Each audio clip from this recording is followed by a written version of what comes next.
আমার এইবারে যে কথা বলি শোনেন, আজকে শুধু হবে মহাব্বতের কথা, তবে ওই মহাব্বতের কথা বলবো না। আজকে অনেকে মনে করেছে, আমি বলেছি ইসলাম, ইসলাম হচ্ছে সর্বশ্রেষ্ঠ ধর্ম, ইসলাম জাতি হচ্ছে উচ্চ জাতি, কিন্তু এই জাতির উপরে যারা আঙুল তুলে দেখায়, আপনারা জানেন আজকে আঙুল তুলছে ইসলামের দিকে, তার কারণ আমরা কেউ একতাবদ্ধ হয়ে নেই বলে আজ আমরা ছন্ন ছাড়া, তাই না? আজ মুসলমান রাজত্ব করেছে 700 বছর, আজ অনেককে বদনাম দেয় যে মুসলমানরা ইসলাম জয় করেছে এক হাতে তলোয়ার আর এক হাতে কোরআন নিয়ে। আচ্ছা, এটা কি সত্যি কথা? আপনারা জানেন হযরত আব্দুল মুত্তালিবের যখন জামানা ছিল, ওই যে সময় কাবার যখন মুতাওয়াল্লি ছিলেন, সেই সময় চারিদিক থেকে কাফেররা তাকে গ্রাস করেছিল। তখন আব্রাহা বাদশা বলল, আমি কাবা ভেঙে গুঁড়ো করে দেব। তখন আব্দুল মুত্তালিব আল্লাহর কাছে ফরিয়াদ করে বলছে, হে আল্লাহ, আজকে সবাই সরে গেছে তোর ভয়ে, এখন তোর কাবাকে তুই রক্ষা কর। কি গো, আল্লাহ রক্ষা করেনি? করেছিল। ভাইরে আমার, ওই আব্রাহা বাদশা হাজার হাজার সৈন্য বাহিনী নিয়ে উপস্থিত হয়ে গেল। আল্লাহ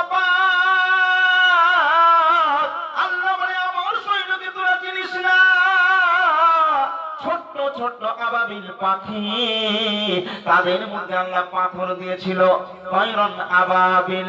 ওই আবাবিল পাখি এসে একটা একটা পাথর ফেলেছিল। ওই অত বড় বাচ্চা আব্রাহার কোনো কি অস্তিত্ব পাওয়া গিয়েছিল? যায়নি। মুসলমান বুকে সাহস আনো, जो डर गया वो मर गया। শোনেন, আজকে আমাদের সামনে বহুত বিপদ, এই বিপদের দিকে ফলো করবেন না। আপনাকে মনে রাখতে হবে মরনা ইন্দা একদিন হোগা, জরুর হোগা। কি বলেন? আজ হয়তো কাল। তাহলে মৌতের ভয়ে ঘ্যাঁচিয়ালের মতো লুকোবার কোনো প্রয়োজন নেই। আপনারা শুধু দেখেন কত বড় বড় হস্তি আজকে দুনিয়া থেকে বিচ্ছিন্ন হয়ে গেছে। যখন ইব্রাহিম খলিলুল্লাহর সঙ্গে যখন নমরুদ বলেছিল, হে ইব্রাহিম, তোমার খোদাকে আমি নাস্তে নাবুদ করে দেব, পেরেছিল। হ্যাঁ, আল্লাহকে ইব্রাহিম পয়গম্বরকে গিয়ে বলছে, নমরুদ তোর আল্লাহ কোথা থাকে? বলছে আমার আল্লাহ উপরওয়ালা। বলে, ও তাই? উপরওয়ালা, তাই না? ঠিক আছে, চল, আমি ওই আল্লাহকে মেরে দেব। শয়তান কত বড় সিয়ানা! শয়তান বলছে, ওকে মারতে গেলে কি করে যাবে? বলে, কি করে যাব? বলছে, একটা শুকন ধরো। একটা শুকন ধরেছে, তার উপরে নমরুদ চড়ে বসেছে, আর একটা মাংসের টুকরো এইভাবে টাঙিয়ে দিয়েছে। শুকুন খাবার জন্য এইভাবে উঠতে উঠতে উঠতে উঠতে আসমানে চলে গেল। এইবার ইবলিস বলছে, মারো তীর। একটা তীর মারলো। আল্লাহ বলল, আমি শত্রুরও, আমি যে আক্রমণ করেছে আমাকে বড় আশা নিয়ে, আমি তাকে নিরাশ করব না। মাছের ডাকলো, ডেকে বলছে, এই মাছ, রক্ত দিতে হবে। কেউ রক্ত দেবে? সঙ্গে সঙ্গে চিংড়ি মাছ রক্ত দিল। এই জন্য পৃথিবীর জমিনে চিংড়ি মাছের রক্ত শুকনো। কিন্তু চিংড়ি মাছ বলছে, হে আল্লাহ, আপনার জাতি মানুষ এরা তো মরা খাবে না, মুসলমানরা মরা খাওয়া তাদের জন্য হারাম।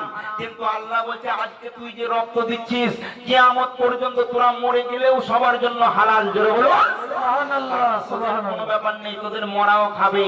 চিংড়ি মাছ সঙ্গে সঙ্গে রক্ত দিল। ওই রক্ত তীরের মধ্যে মাখিয়ে দিল। নমরুদের কাছে যখন তীর ফিরে এলো, আবার মাংসের খণ্ড নিচের দিকে করলো, ওই শুকনটা নিচে নেমে এলো। নমরুদ এসে বলছে, ইব্রাহিম, তোর খোদাকে মেরে শেষ করে দিয়েছি। ইব্রাহিম বলছে, সামান্য তুই একটা আদনা, তুই আমার খোদাকে মারতে চাস? নমরুদ বলছে, মারা হয়নি, ঠিক আছে, তোর খোদার সঙ্গে আমি যুদ্ধ করতে চাই। যুদ্ধ ঘোষণা করলাম। যখন যুদ্ধ ঘোষণা করলো, ইব্রাহিম বলছে, ঠিক আছে, অমুক ময়দানে যুদ্ধ হবে। সেই যুদ্ধের ময়দানে সবাই এসে উপস্থিত, হাতি ঘোড়া লোক লস্কর নিয়ে, উট ফুট নিয়ে হাজির, হাজার হাজার সৈন্য। কিন্তু ইব্রাহিমের কোনো সৈন্য নেই। বলছে, ইব্রাহিম, তোর খোদা আমার ভয়ে পালিয়েছে। ইব্রাহিম বলছে, আমার খোদা ভয়ে পালাইনি। আল্লাহকে বলছে, আল্লাহ, তোমার সৈন্য কই?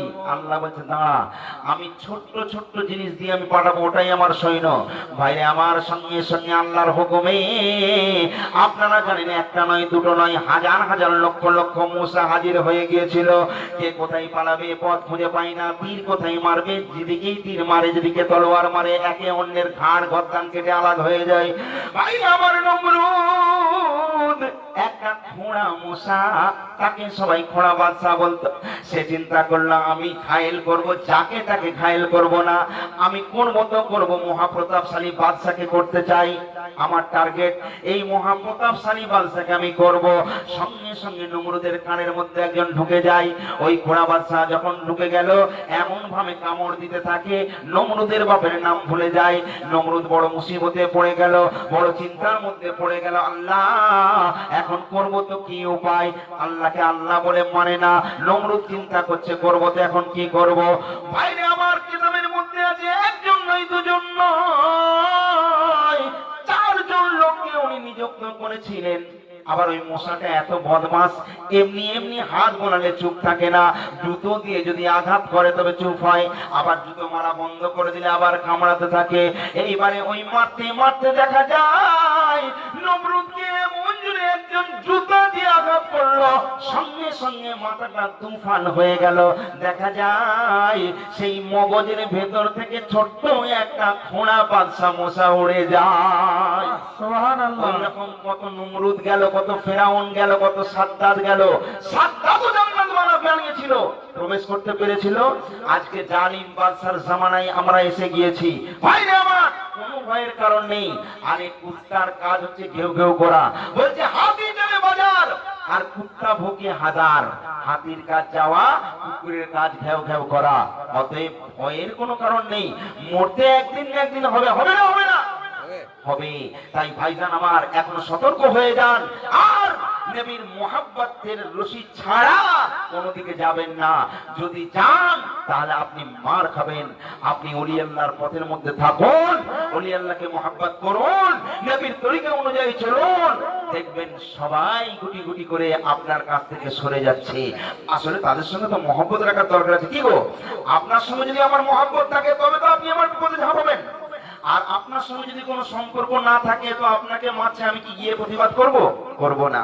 তাহলে মুহাব্বতের রাসূল হন, ইনশাআল্লাহ আপনাদের কোনো ভয়ের কারণ নেই।